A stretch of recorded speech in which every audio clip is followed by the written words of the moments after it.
Capítulo 3. O pleno galardão. Logo no início de seu ministério, Jesus entrou em Cafarnaum e imediatamente encontrou um oficial romano, um centurião para ser mais preciso. Este lhe suplicou que curasse seu servo paralítico, que sofria terrivelmente atormentado por dores. Jesus concordou: eu irei curá-lo. Mateus capítulo 8, versículo 7. O centurião respondeu: Senhor, não sou digno de que entres em minha casa. Espera aí, não sou digno?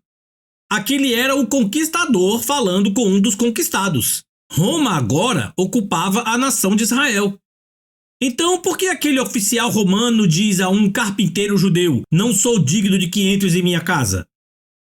Seria como se um coronel da Marinha dos Estados Unidos dissesse a um encanador iraquiano: não sou digno de ir à sua casa.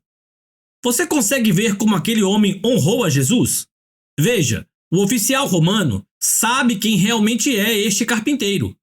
Ele trata Jesus como alguém muito importante e lhe rende todo o respeito. O combatente segue em frente e explica: mas apenas manda com uma palavra e o meu rapaz será curado. Pois também eu sou homem sujeito à autoridade. Tenho soldados a minhas ordens e digo a este: vai e ele vai, e a outro: vem e ele vem, e ao meu servo: faze isto e ele o faz. Em primeiro lugar, vamos discutir a posição ou o posto daquele oficial. Havia 6.000 soldados em uma legião romana e um comandante responsável por toda aquela legião. Dentro da legião de 6.000, havia 60 centuriões que se reportavam ao seu comandante e cada centurião tinha 100 soldados sob o seu comando.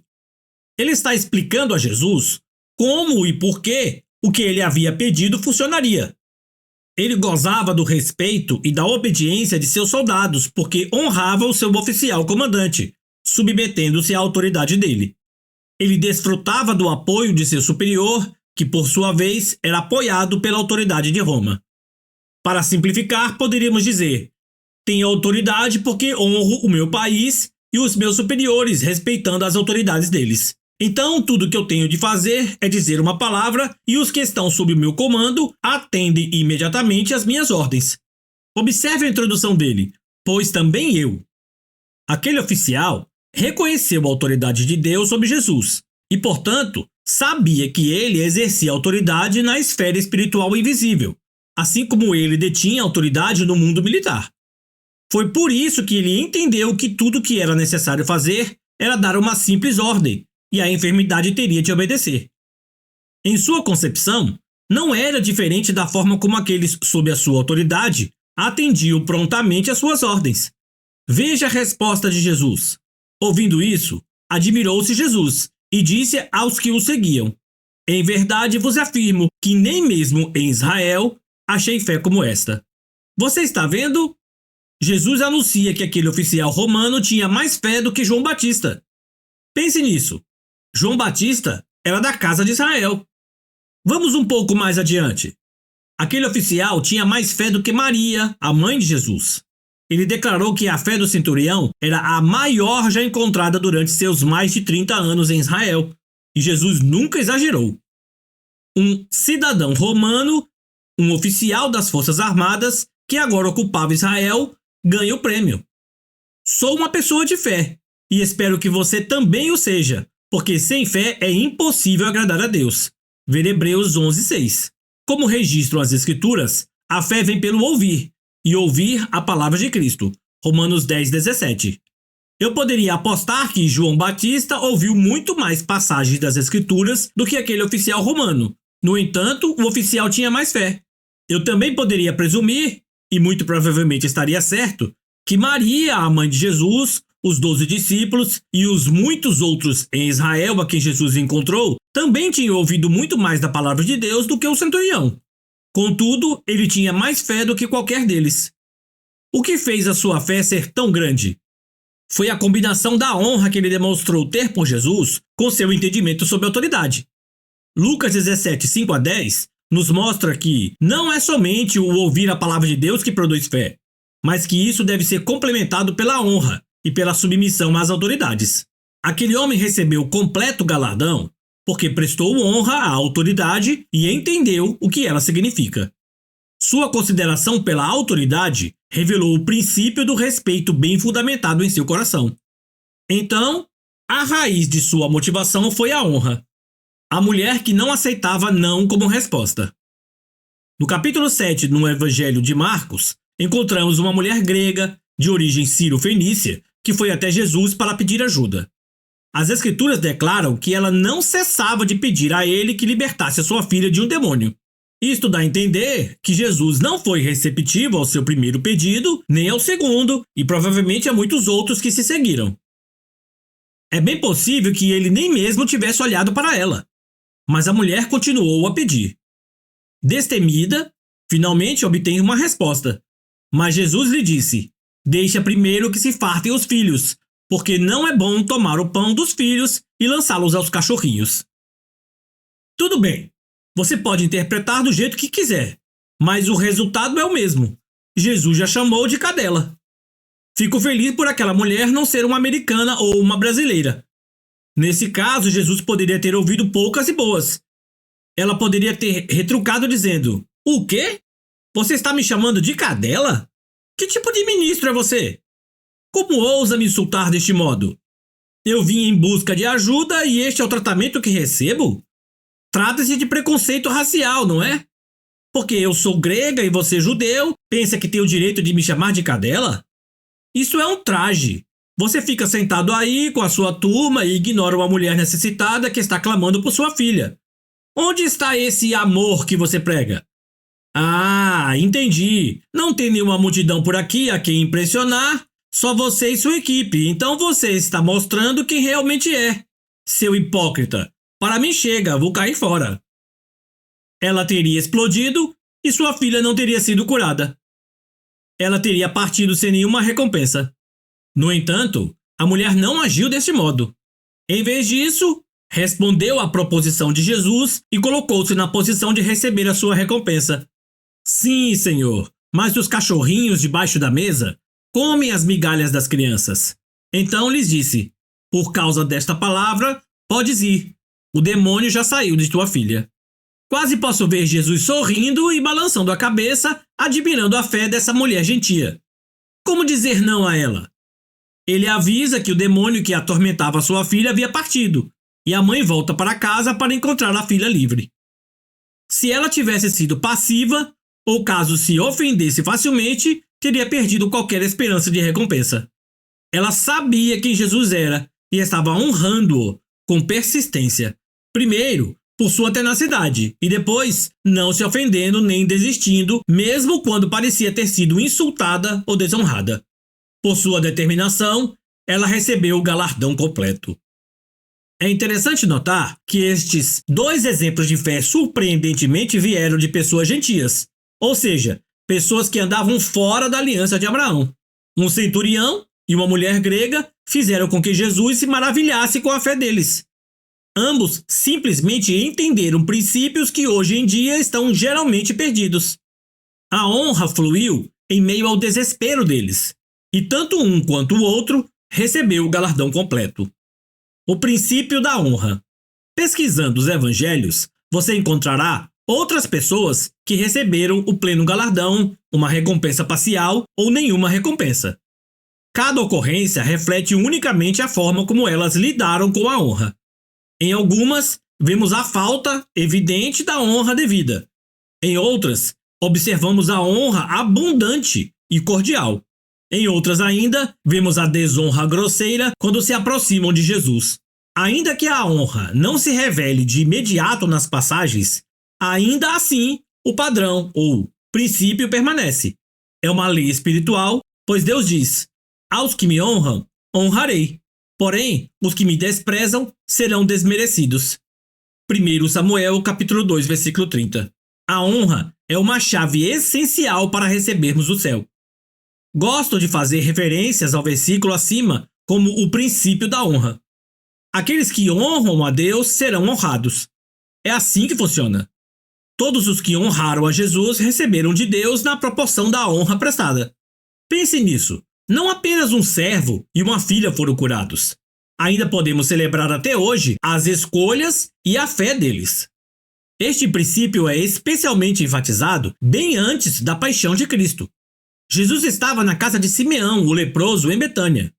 Quando ele se inclina à mesa, uma mulher se aproxima com um vaso de alabastro contendo um caríssimo óleo de nardo. O preço deste perfume era correspondente a 1 ano de trabalho de um trabalhador normal. Depois de chorar para lavar os pés de Jesus, ela o seca com seus cabelos. Em seguida, abre o vaso de nardo e o derrama sobre a cabeça de Jesus. Ela honrou a Jesus, ungindo-o abundantemente, mas nem todos se alegraram com a sua espontaneidade. Indignaram-se alguns entre si e diziam: para que este desperdício de bálsamo? Porque este perfume poderia ser vendido por mais de 300 denários e dar-se aos pobres. E murmuravam contra ela. Marcos 14, 4 e 5. Analisando de fora da situação, as observações deles soam bastante racionais e até mesmo ponderadas. É tão cristão pensar nos pobres. Eles deixaram, porém, de captar o cenário principal, algo que marcou aquele momento para sempre. Aquela fora uma oportunidade de honrar ao Deus dos céus e da terra, honrando a seu filho Jesus. Ouça a repreensão severa do mestre. Deixai-a. Por que a molestais? Ela praticou boa ação para comigo, digna de louvor e nobre.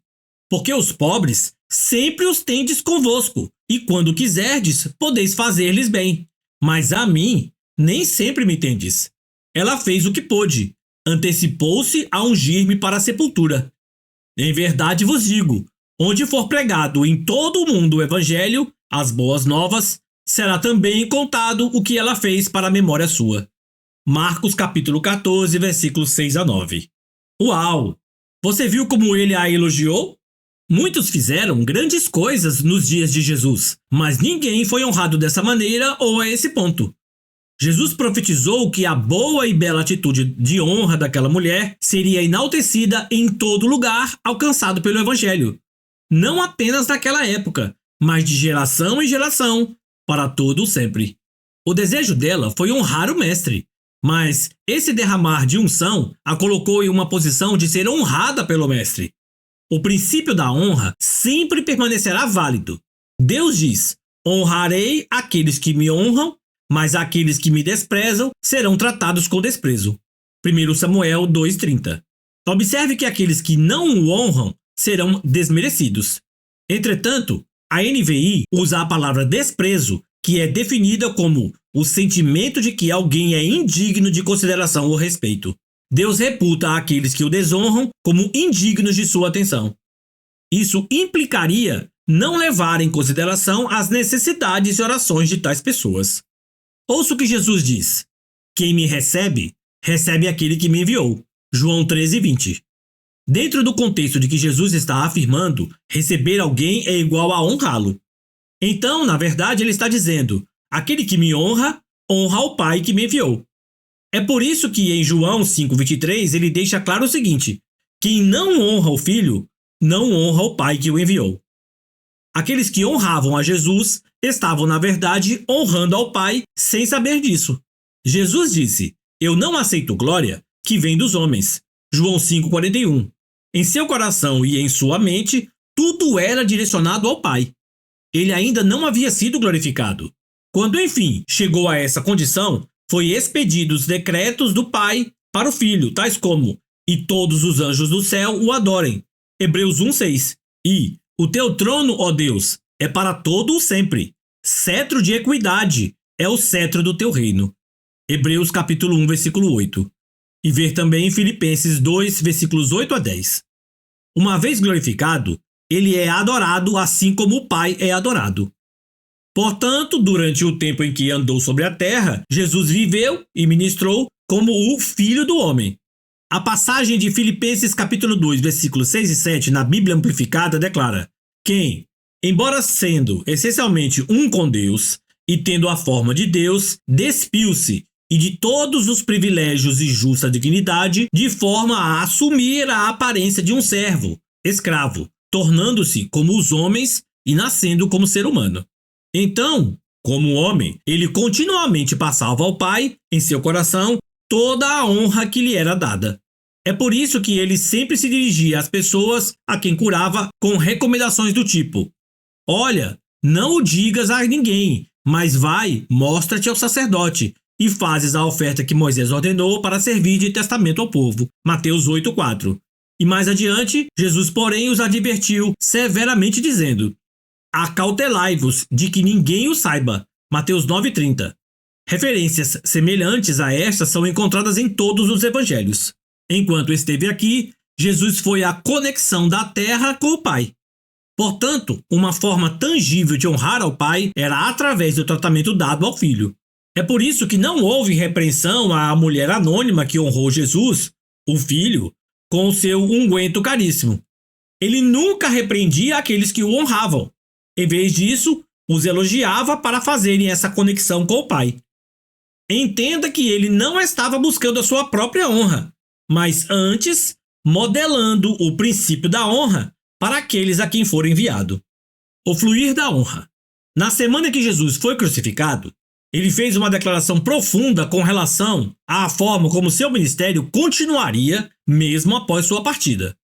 Eu lhes digo que vocês não me verão mais até que digam: bendito que vem em nome do Senhor. Lucas 13:35.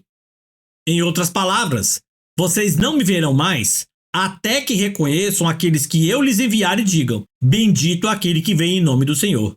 Ou em outras palavras, vocês não me perceberão ou me verão novamente até que honrem aqueles que eu enviar em meu nome. Pare e medite nisto. Jesus disse que se manifestaria quando abençoássemos ou honrássemos os que viriam em nome dele. Por quê? Jesus respondeu a esta pergunta em outras passagens das Escrituras. Uma dessas declarações é: em verdade vos digo, quem recebe, honra. Aquele que eu enviar, a mim me recebe, honra. E quem me recebe, honra, recebe, honra aquele que me enviou. João 13:20. À luz desta informação, veja o que Jesus prossegue dizendo com relação a aplicarmos o princípio da honra à nossa vida diária. Quem vos recebe, a mim me recebe. E quem me recebe, recebe aquele que me enviou. Quem recebe um profeta do caráter de profeta, receberá o galardão de profeta. Quem recebe um justo no caráter de justo, receberá o galardão de justo. E quem der a beber, ainda que seja um copo de água fria, a um destes pequeninos, por ser este meu discípulo, em verdade vos digo que de modo algum perderá o seu galardão. Mateus capítulo 10, versículos 40 a 42. Sem mudar o sentido, permita-me substituir as palavras recebe e der nos versículos abaixo pela palavra honra. Quem vos honra a mim, me honra. E quem me honra, honra aquele que me enviou. Quem honra um profeta no caráter de profeta, receberá o galardão de profeta. Quem honra um justo no caráter de justo, receberá o galardão de justo. E quem honrar, ainda que seja com um copo de água fria, a um desses pequeninos, por ser este meu discípulo, em verdade vos digo que de modo algum perderá o seu galardão. Para chegarmos a um referencial adequado, 2 pontos principais devem receber atenção nestes versículos. Primeiramente, há uma estrutura de autoridade no reino de Deus. Ela começa com o Pai e flui até Jesus, aquele a quem ele enviou e entregou toda a autoridade. Após a sua ressurreição, Jesus declarou: toda a autoridade me foi dada no céu e na terra. Mateus 28:18. Ele é o cabeça da igreja. E virá o dia em que ele apresentará o reino de volta ao seu Pai, uma vez que toda rebelião terá sido posta debaixo dos seus pés. Ver 1 Coríntios capítulo 15, versículos 24 a 26. O próximo, nessa ordem de autoridade do reino, é o profeta. Tenha em mente que Jesus está falando a um povo que não possuía o Novo Testamento. Não estavam familiarizados com a nossa terminologia e estilos. Então, ele falava em termos que lhes eram familiares. Os profetas do Antigo Testamento atuavam como porta-vozes do Senhor. Ver Êxodo capítulo 4, versículos 16 e capítulo 7, versículo 1. E Hebreus capítulo 1, versículos 1 e 2 vem mais adiante confirmar isso. Havendo Deus outrora falado muitas vezes de muitas maneiras aos pais pelos profetas, nestes últimos dias nos falou pelo Filho. E o Novo Testamento o reitera, pela forma pela qual um dia Jesus ressuscitou dentre os mortos e subiu aos céus. E ele mesmo concedeu uns para apóstolos, outros para profetas, outros para evangelistas e outros para pastores e mestres. Efésios capítulo 4, versículo 11. Se Jesus estivesse se dirigindo a nós hoje, talvez falasse deste modo: quem honra um apóstolo no caráter de apóstolo, receberá galardão de apóstolo. Quem honra um pastor no caráter de pastor, receberá o galardão de pastor. Válido também para profetas, evangelistas ou mestres. Em Mateus 10, Jesus passa de honrar um profeta, ou aqueles que estão na liderança, para honrar um justo, e depois termina com honrar os pequeninos. Na verdade, ele cobriu todas as bases e dinâmicas de autoridade com as quais os crentes entram em contato. Aqueles que estão acima de nós, em autoridade, os que estão no nosso nível e, finalmente, os que estão sob os nossos cuidados ou autoridade delegada. Todo ser humano que encontramos se encaixa em uma dessas três áreas. Isso nos leva ao segundo ponto principal. Se honrarmos os que estão acima de nós, receberemos uma recompensa. Se honrarmos os que estão no nosso nível, nossos irmãos, receberemos uma recompensa.